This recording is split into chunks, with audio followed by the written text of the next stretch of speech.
Welcome to another episode of the Online Prosperity Experience podcast.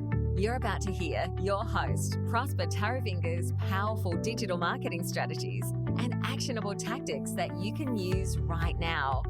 Prosper has helped more than 50,000 people from over 10 countries to create meaningful businesses that are profitable and enjoyable. Listen to this podcast so that you too can build your own business with less stress and overwhelm. Let's get started.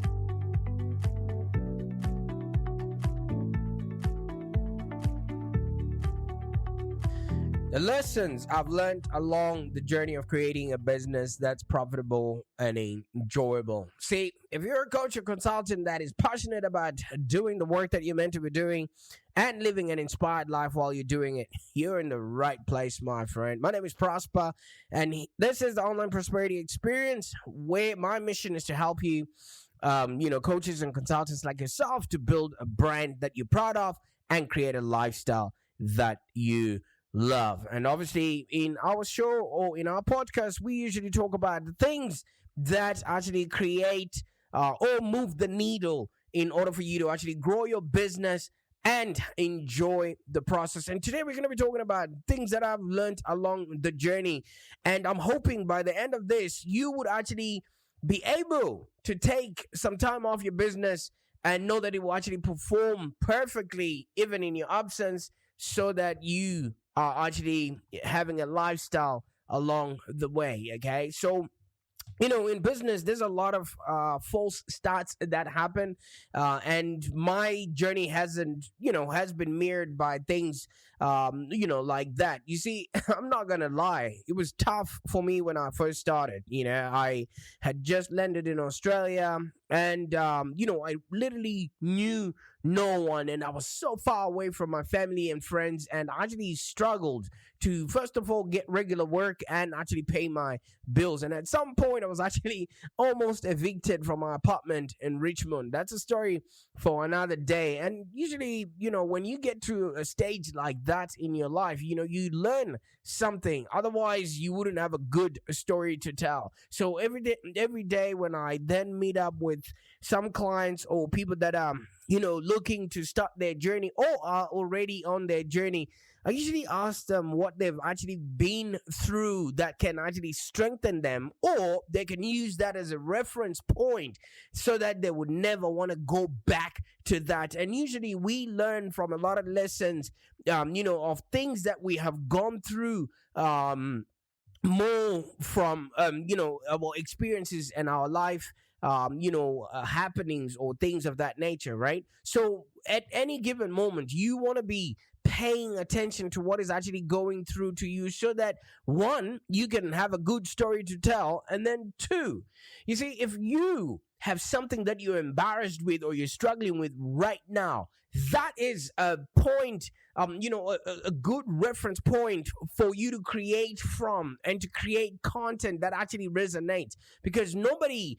normally wants to hear your success story without how you actually went through the trials and tribulations that got you to where you are. So, once in a while, yes, we talk about our successes and things of that nature, but I also want to just bring it back a little bit to all the lessons that I've learned along the way, which actually contribute to the way I think, my belief system, and how I actually operate. And I'm hoping that you can also learn a thing or two from, what I went through. And, some of these things you might sort of resonate with, and some of these things you might not, because not two fingers on the same hand are of the same height. So a lot of people go through things in different ways, you see. But for me, you see, the way I've pieced together the business that I now have has been a matter of luck and being in the right place at the right time. Because the first thing that got me into digital marketing is exactly the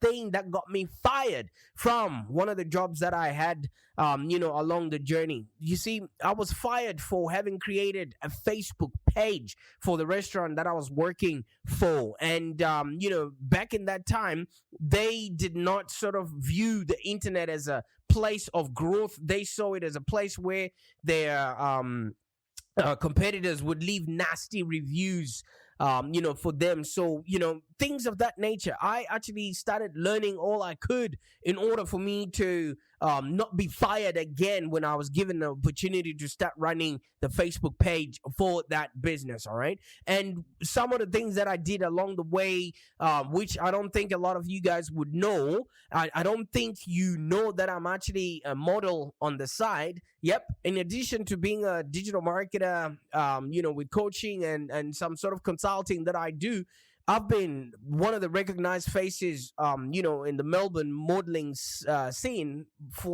since 2012. You can look that up. I've been working with, the likes of Calvin Klein and things of that nature. And if you are wondering why some of my photos are really good, you can always tell, there was some work that went into that. So, in almost every sort of feature that I'm in, or every interview that I've sort of conducted with people or went to a photo shoot and things of that nature, normally, I talk to a lot of people, and from there I got the connections, I got the people, the systems, the processes of how they were running their business, up until I then became one of the service providers, just based on my curiosity and wanting to learn all of those things. And the one thing that actually put me on stage was when I started interviewing some of these people on my online prosperity show before I even had a business, before I even knew what it is that I wanted to do. And one of the questions I would ask them is, if you could, if you could know then what you know now, what would you do differently, in your business? So I was asking this question to models. I would ask this question to producers, creators, anybody that would stop and listen. And you can watch those videos on YouTube. All right. And I would ask them, knowing what you know now, what would you do different? So that question in and of itself helped me to learn, what other people were doing, to get to where they got to. And I would go in and try and implement what I learned from them, or read more about what it is that they would have said. That way I'll make sure I'm doing the right thing, to get the results that they would have gotten. You know what I mean? And at the end of the day, I've created so many connections, so much content, and everything else along the way, just predicated on watching and learning what others are doing. What I like, I keep. What I don't like, I ditch. So you know what? I was actually reminded of this from the podcast interview that I just went off, before, seconds before I jumped on to talk on this podcast. The lady who was interviewing me actually asked me, what lessons have you learned that you wish you knew before you started your business? And let me tell you something. The energy in my room actually shifted, because I could tell that she was actually waiting for the answer. She looked at my history. She looked at everything else that I had done. She looked at my family. Everything seemed to be in order, you know what I mean? And she was just wondering, what would I do differently with my life right now? So while I was just having a snack, waiting to jump on this podcast, I just started thinking over my answer and the lessons that I've learned. And I thought, you know what, I should share the things that I told that lady, because I think they're very valuable. And, in case, one of them might just help you no matter where you are in your business journey. All right. So, I just decided, you know what, let's go with this. The first thing I told the lady in the interview was, be yourself, because everybody else is taken. When I first arrived here, I wanted so much to belong. I wanted so much to have the accent, to sound like I've been here long enough. I really wanted to be polished, but I realized that every time I was showing up with this fake persona, I was actually alienating a lot more people, because they were not connecting with the real me. And that's the reason why it took me a while to actually really get set up, especially in the marketing space. You know what I mean? I want to be super real here. When I first commenced my business, I let fear about not looking a certain way or dressing a certain way get to me. You know what? I got caught up in thinking I needed to be somebody different. I used to wear tailored suits. If you look at my photos, you would check it out. I used to show up at, the Melbourne Cup, dressed in all these fancy suits, 3-piece suits, hats, and all that stuff. You know what I mean? And yes, in a way, that was who I was. But what I then realized a little bit later is that none of that stuff matters when you actually know your audience and you know what it is that they want from you. You know what I mean? You can show up like what I do these days is just shirt, smart casual. Of course, I'm not going to show up with a t-shirt because I respect what I do a lot, and I respect who I've become as well. But I just dress how I want, you know what I mean? And I show up the way I want. And one other thing that happened was I cut my hair. I used to have really long dreadlocks, and I thought those dreadlocks defined who I was. But when I cut them, what I realized is I was just cutting off a character who I had created, not the real me. I grew up with very short hair and everything else, and then I created this character out of rebelliousness, and then me cutting off that hair was just cutting off that character that I created. You know what I mean? So all those things, who you are is what people want to really connect with. Everybody else is taken. And I started noticing this. People like Tony Robbins, Oprah Winfrey, Mark Zuckerberg, Elon Musk, each and every one of them has their own quirks, something that sets them apart. And there I was trying to fit into a world that wasn't me. And it felt awkward, showing up with tailored suits because half of the time you wouldn't want to you wouldn't want sauce on them, and you're just not comfortable when you show up if you're like really really fancy dressed. Okay, see, if I could tell anyone starting out just one thing, it will be this: just shift your focus on how you look or how you appear or how you perform to what your client or customers actually need. You see, because good business is about helping people, not hyping your own self-image. Sometimes people don't even need to see you. They can hear you, like they can hear my podcast right now. It doesn't matter how you look as long as you're being of value to them. You know why? We get paid in direct proportion to the value that we bring to the marketplace. You see, at the end of the day, looks and everything else, we just went through the pandemic, and it forced a lot of businesses to really learn the hard lessons about how quickly things can change. Okay, so if you based your business worth and self-worth on the way you dressed and the way you showed up in the world, where would you have gone when everything else was locked down? So would that mean you would not have had a business? Would that mean that you would not have showed up to help your clients by actually helping them? Because when you're on Zoom, you could just, get away with just wearing a short and some sort of reasonable shirt, you know what I mean? And during that time when, we were in lockdown, I actually connected to a lot more people than I did when I was showing up in my tailored suits. Because when I was in my tailored suits, I made people uncomfortable. But when I showed up in my real self, that's when I connected a whole lot more with people. And that alone was like an eye-opener to say, wow, it doesn't matter how you look. You really need to focus on helping your clients and getting them results. And that now becomes your badge of honor. And you can wear that anywhere else, especially to the bank, because your clients will now be buying from you over and over and over and over again. Do you know what I mean? A lot of businesses were negatively impacted in some way. Others survived, others thrived, some actually closed down. So if you were not reaching out to your clients just because you're afraid you're not showing up in the way that they're used to, man, that could put a big, spanner in the works. I see some coaches that dress in a particular color, red or blue, and they think that's part of their branding. Guess what? Only you are worried about those clothes. Only you are worried about matching your sunglasses to the way you're dressing. As long as you're presentable, as long as you're respectable, people will listen to what you're saying first. Yes, we judge each other as human beings, but guess what? You are who they came for. You are who they came for.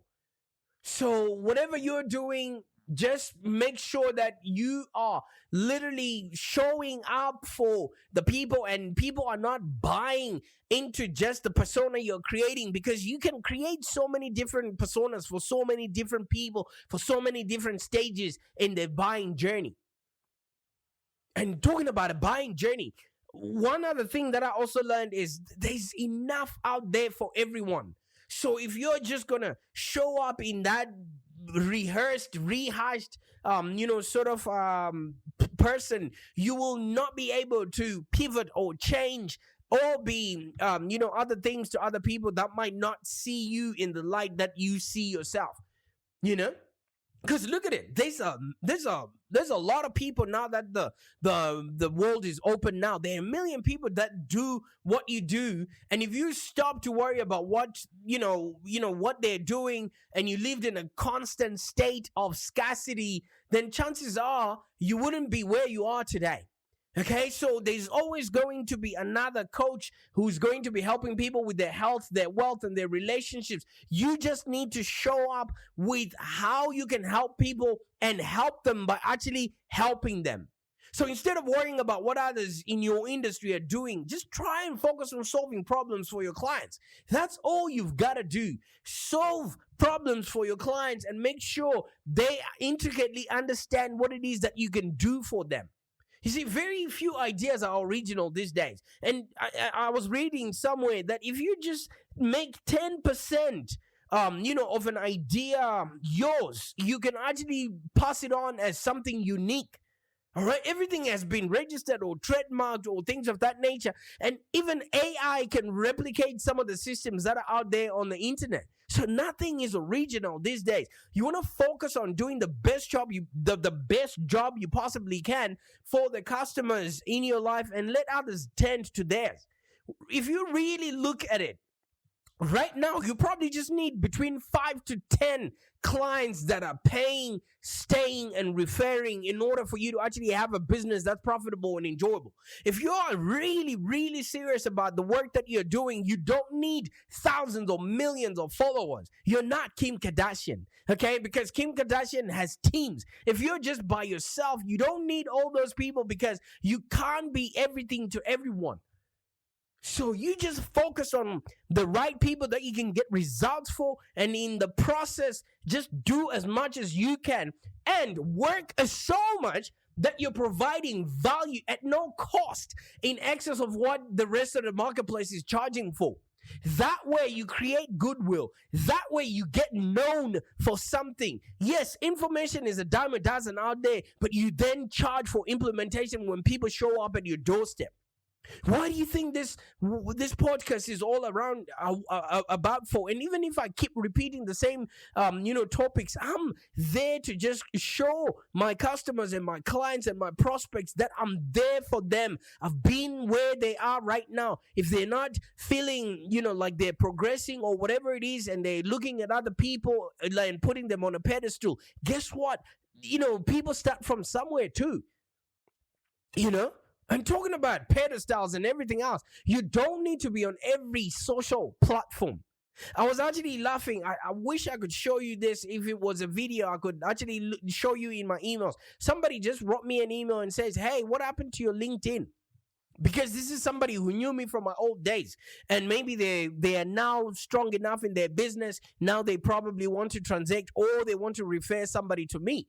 And I politely responded to them, and I said, no, I lost access to my social media platforms, and I just decided not to follow it through. And it's been the best ever since. I've never really had to be tethered to my phone, trying to see what everybody else is doing, trying to see if people are liking, sharing, or commenting my posts or things of that nature. You know what? I see so many small business owners overwhelmed with content these days. And when I tell people I'm not on social media, you should see the looks that they give me. How are you doing it? You're ruining your chances and things of that nature.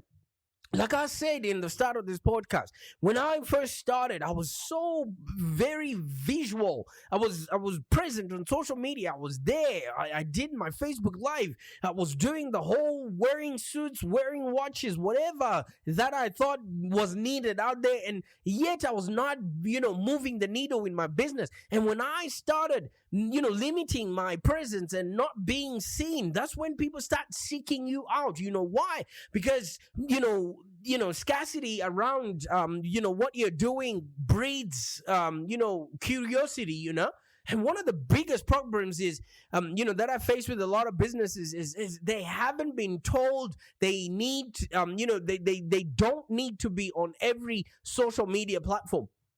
Yes, I acknowledge, if you check for me personally on LinkedIn or on Facebook, you're not going to find my business. But if you look for the pages. Yes, we do have some sort of presence on there, but I'm running my own community that I'm building from the ground up, which also emanated from the hard times that I was facing during the pandemic.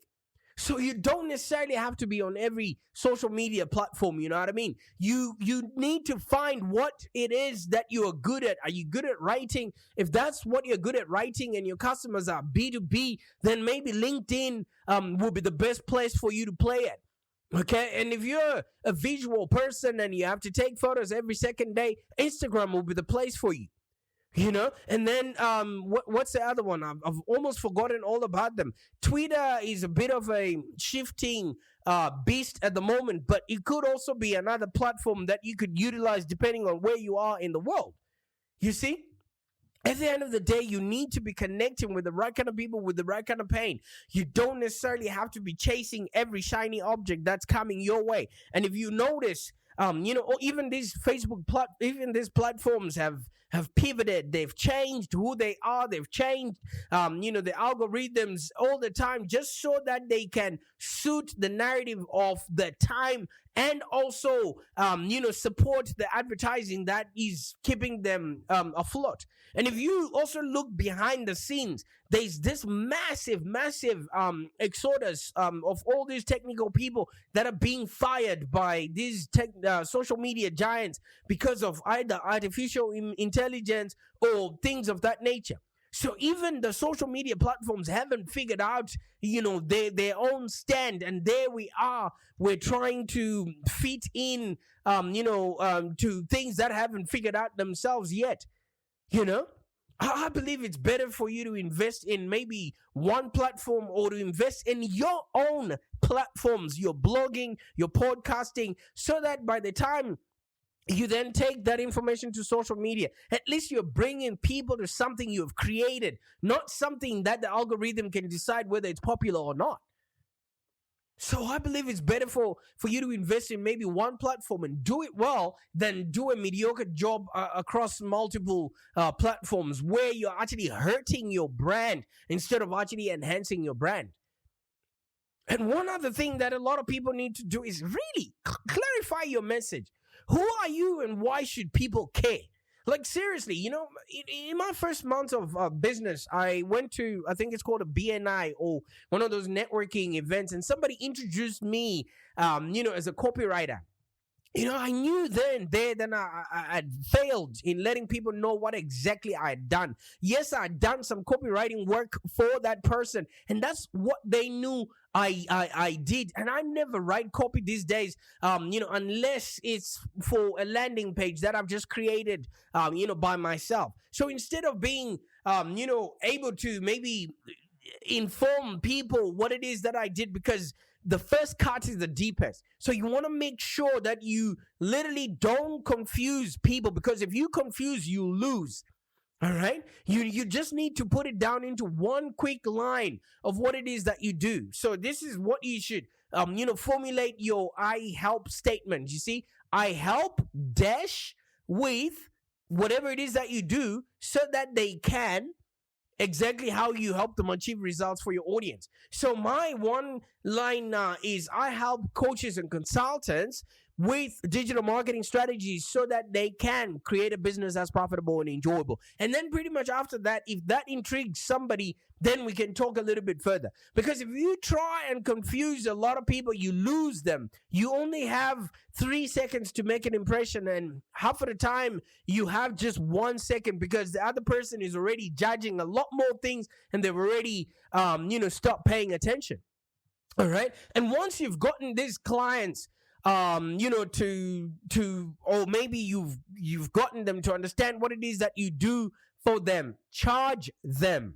People that don't pay, they don't pay attention. You want to get your money up front. You see, it took me about 2 years to learn this one, but it's now a stock standard in my business transactions. You see, I will invoice first before we actually get any work done. Because there are some people that would accept, a proposal, and then they will say, yeah, let's get to work, and they never pay. And some people want that the work that you're doing for them creates the money that they're going to pay you. And it doesn't have to work like that. So now I make it super clear from the get-go, and it's never been an issue with my clients. See, if you're running a business, you also have overheads. You've got staff, you've got softwares to pay for and things of that nature. Who pays for that? And people that are paying you, your clients, they're paying for access to your knowledge, not just for you to create something for them and then they can walk away. So at the end of the day, you want to make sure that you've got that process that you get paid first. And talking about processes as well, I always tell people that if you want a business that's profitable and enjoyable, you need to take away overwhelm and, create less stress for yourself. Because if you align your business with processes, you actually, take away the whole overwhelm that comes along with creating a business that's profitable. You see, I find myself maybe doing the same thing for a few times. And one of the things that I usually do is this whole podcast. What I do nowadays is just show up for 30 minutes and the rest is taken over by my team. They are going to write the show notes. They're going to create the graphic, and then they're going to create the email that comes along with this, because I used to do all of that by myself, and that would take up a good chunk of my day.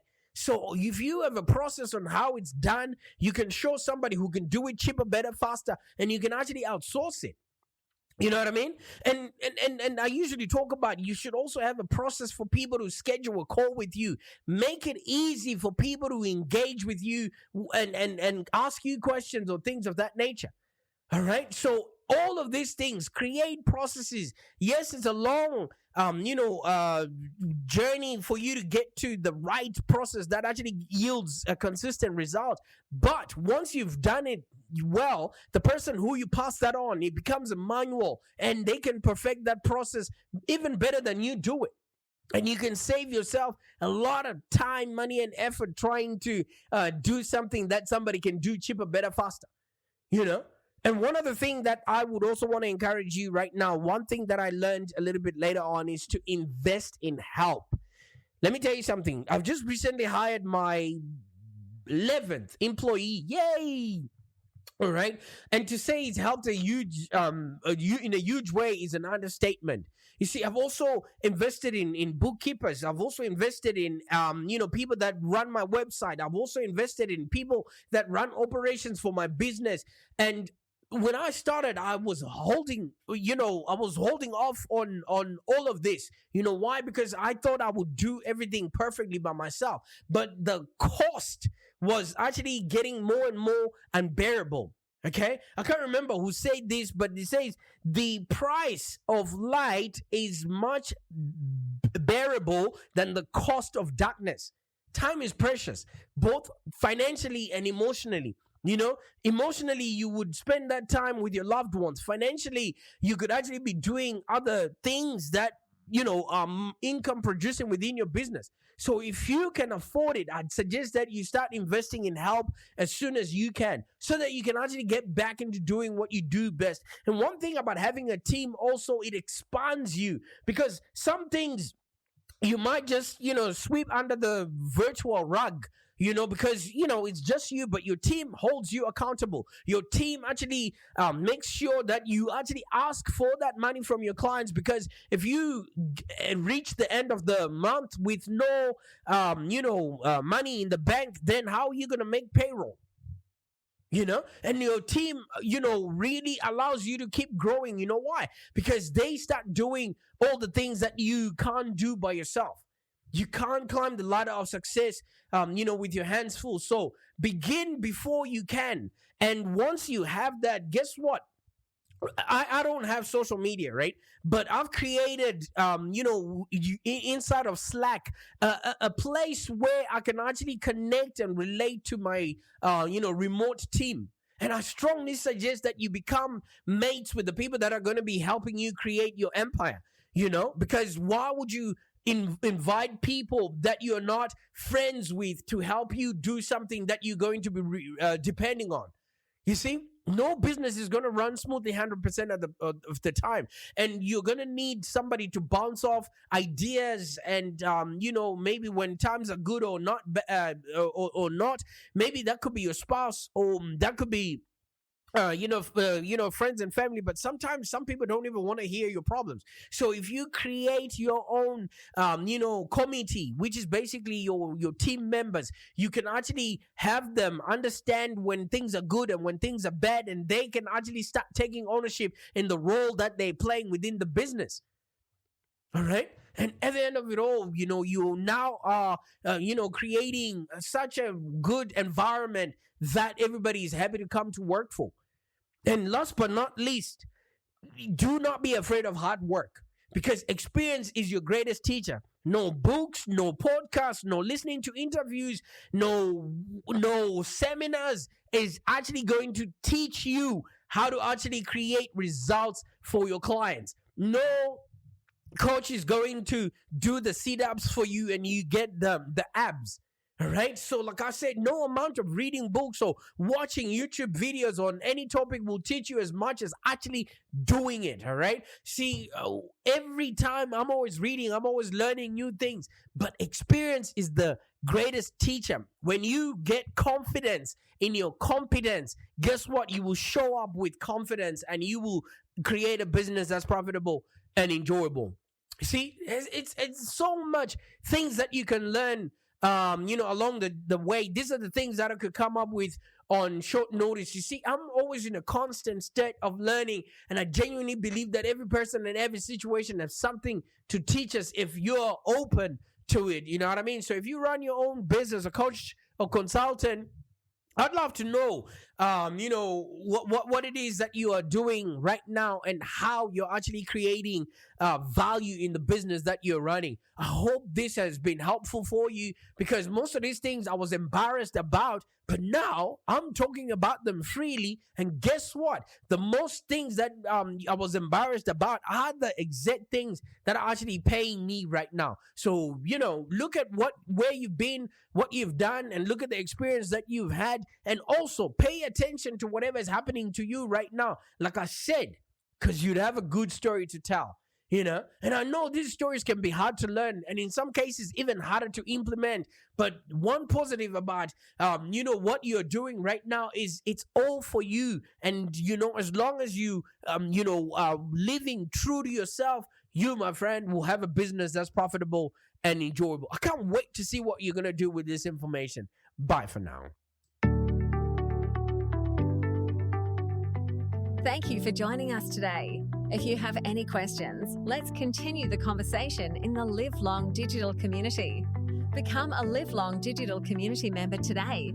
This community is for ambitious entrepreneurs and small business owners with the drive to take control of the future of their businesses and achieve huge success without stress and overwhelm.